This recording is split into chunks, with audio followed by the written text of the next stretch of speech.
Now let us look at how do we generate points for abstract topics. Let's take up a topic, cross logs don't catch fire.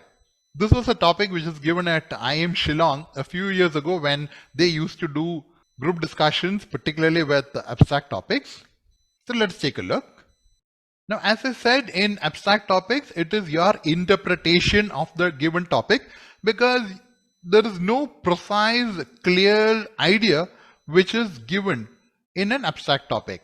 So what does this topic mean? Well, we are talking about crossed logs.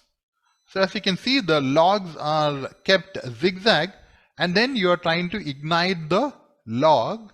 Some of the logs may not catch fire. For example, suppose if I am trying to ignite the log here, this one here, then some of the others may not catch fire.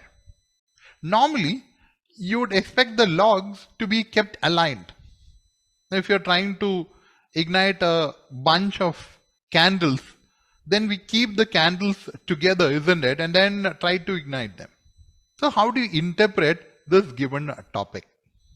Now, interpretations could vary. For example, I am bringing in an interpretation like this topic spells out the necessity for teamwork, where there should be a unity of goal where the team works together to bring in maximum results. They should not be like logs which are kept crisscross. They should be aligned so that they can be ignited together. So that is my interpretation, and then more interpretations could come in. So let us look at the way in which I'm going to take this discussion forward from my side for a start, and then I would also connect to what others are saying. So for the logs to be aligned so that they can be ignited together, we're talking about teamwork, there should be a unity of goal. So the goal should be set, and then there should be a commonality of goal, which means everybody should understand what the goal is and then work towards achieving that.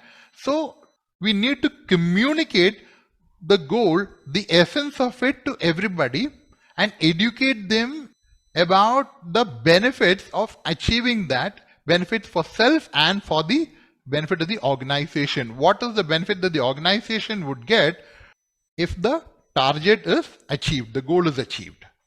So to achieve the goal, then we should have a plan. We should then get organized by breaking the plan into smaller parts or modules and then schedule each of this and ensure that the team works together to achieve the completion of each of these parts so that the complete whole, the target or the goal is achieved.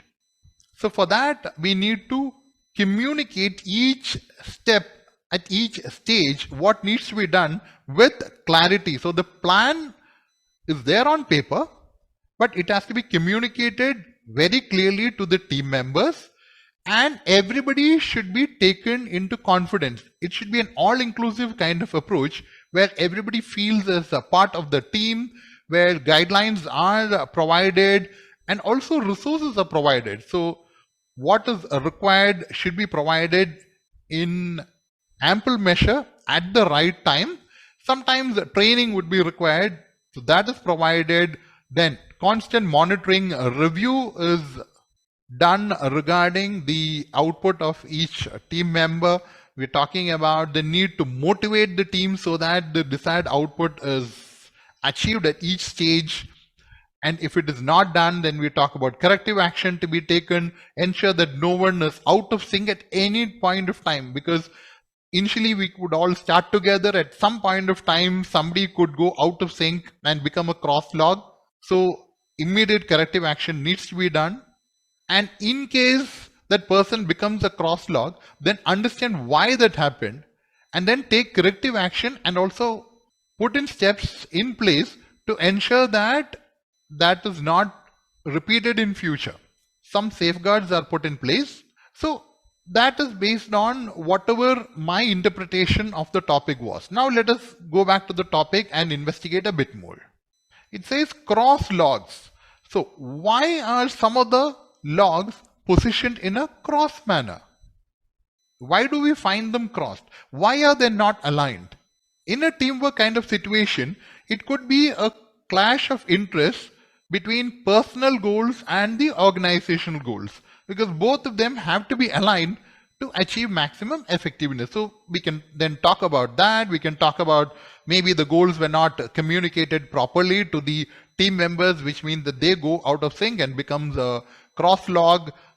They're probably not finding adequate incentive to do what was directed. Maybe they're not motivated enough. Maybe they don't have the necessary training. They're not equipped enough to take up the task given to them. Maybe they're not monitored. Some people have to be handheld. Some people, as we know, once the task is given, they would then apply themselves and get the job done by putting in all-out effort on their own. Some people, on the other hand, needs to be handheld at every stage. They will do as directed. They will dutifully do as directed, but need to be directed and cajoled at each stage. So different people. So we can talk about what applies well with different kinds of people with different kinds of attitudes. Then again, let's come back to the topic. So we looked at cross logs. Now let us look at this term here, which means fire. Now the question is, why don't the logs catch fire? There could also be a situation where the logs are aligned, but still you try and light them, they don't catch fire. It can happen, isn't it? So why does that happen? So again, we are going back to the topic and looking at the keywords here. What can be the situation where the logs don't catch fire even if the team is aligned or the logs are aligned to achieve a particular goal? Maybe the matchbox is wet. There's a strong wind blowing, which means what? In the context of what we have discussed, our idea about a team needing to perform in unison to achieve a goal, what can we say? It can be that the times are tough, the industry is going through a tough time, maybe the national economy is not doing well, maybe there's a global recession which happens. We know how the industry went for a 6 during the times of COVID. We are in a truly global business world where what happens in one country can affect business which happens in another country. For example, what is happening in West Asia, particularly currently in the Suez Canal, that can cause increase in prices of oil, for example, which can affect businesses aligned with oil. So we are talking about disruptions in the economy, disruptions in the industry, global calamity, their impact. So those are external factors, sometimes even beyond our control. Sometimes the matchbox is wet. We can talk about wrong goals being set, wrong directions which are given, management not doing things the right way, improper leadership, there's a lack of vision. So different ways of looking at this particular topic where I was spelling out only one interpretation. Now the beauty of abstract topics is that different participants will bring in different interpretations of the given topic, and I've often seen the discussion of abstract topics initially start with a bit of hesitancy because some people are not confident to bring in their interpretation, but as we go along, the discussion becomes extremely vibrant. The advantage of abstract topic is that everybody starts off on the same platform, isn't it?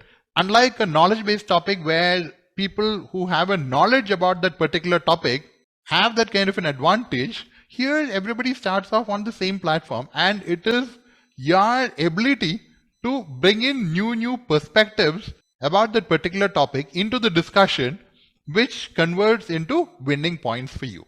Let's look at another abstract topic, which is a play with words. For example, green is better than red. Now, how do we approach this particular topic? Again, interpretations of what green stands for and what red stands for. For example, we can start off by saying green means agriculture, red means industry. The need to have both to have a vibrant economy. We can talk about going green, which means supporting the environment. We can bring in green revolution in India. We can talk about a global perspective and talk about industrial revolution. Somebody would say green means go and red means stop. So then somebody can jump in and say that means we are talking about using red as a caution, as a warning. You can talk about industries being in the red and then talking about a turnaround to come out of the red.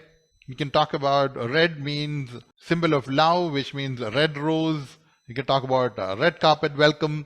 We can connect red to life, where we talk about red being the color of blood, and then red cross. We can talk about emotions by saying red indicates anger, aggression, going red in the face with embarrassment, using expressions like he saw red when he heard this. So what does that mean? And somebody might say green means greenhorn, for example, somebody who is very inexperienced. So we say he's very green behind the ears. We talked about industry and agriculture. So somebody might bring in the aspect of agricultural land being taken away and converted into industrial land.